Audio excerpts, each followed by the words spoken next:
আসসালামু আলাইকুম বন্ধুরা।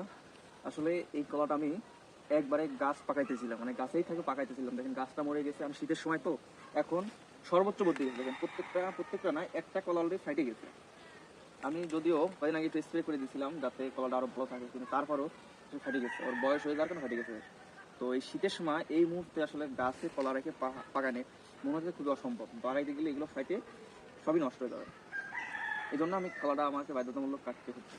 আরেকটা কথা, আসলে আমার এলাকায় অনেক লোক আমি দেখছি যে তারা হচ্ছে কলা পাকাতেছে আপনার মেডিসিন দিয়ে। কিন্তু আমার আরো একখান কাটা আছে, এখানে একখান কলা ছিল এই সুগার, সেখান কলা আমি রেখে দিছি, মানে কি বলে আগেকার মাটির কুলা ছিল, কুলার ভিতর দিয়ে রাখছি। কিন্তু কলা কলম পাকতেছে না শীতের কারণে, অতিরিক্ত শীতের কারণে। কিন্তু যদি আমি মেডিসিন দিই তাহলে এক রাতের ভিতর পাইকে যাবে।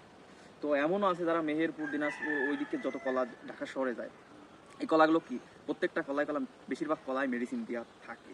তো আসলে শহরে যারা কলা খাচ্ছেন আর ভাবতেছেন খুব হেলদি খাবার, আমার মনে হচ্ছে শহরের সর্বনিম্ন 60 থেকে 70% উপরে কলায় মেডিসিন দিয়ে আছে, অবশ্যই আছে। তো কলা আমার দৃষ্টিতে আসলে কলা খাওয়া আপনাদের জন্য রিস্ক। কেন রিস্ক? কারণ প্রত্যেকটা কলায় আমার এলাকায় যেহেতু মেডিসিন চলে আসছে, সর্বোচ্চ বলদ কৃষক আছে এই এক প্রত্যন্ত এলাকার কৃষকের সবচেয়ে বলদ কৃষক বলা যায়, বলদ লোকজন।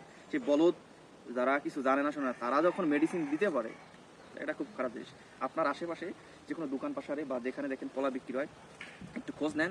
এখানে ভোক্তা অধিদপ্তরের একটা নাম্বার আছে, নাম্বারটা আমি স্ক্রিনে দিয়ে দেবো। এই নাম্বারটা আপনারা যদি পারেন যোগাযোগ করবেন। এটা খুব মারাত্মক ক্ষতিকারক জিনিস, ঠিক আছে? কিছু কিছু মেডিসিন আছে যেগুলো আপনার কলাই দিতে হয়, স্প্রে করে দেয় যখন গাছ থাকা অবস্থায়, তাহলে সেটা ভালো হবে। কিন্তু ওরা সেটা দিচ্ছে কাটিয়ে দেওয়ার পরে, মানে জাস্ট পাকাই দিতেছে, ঠিক আছে? খুব দ্রুত পাইকে দিতেছে।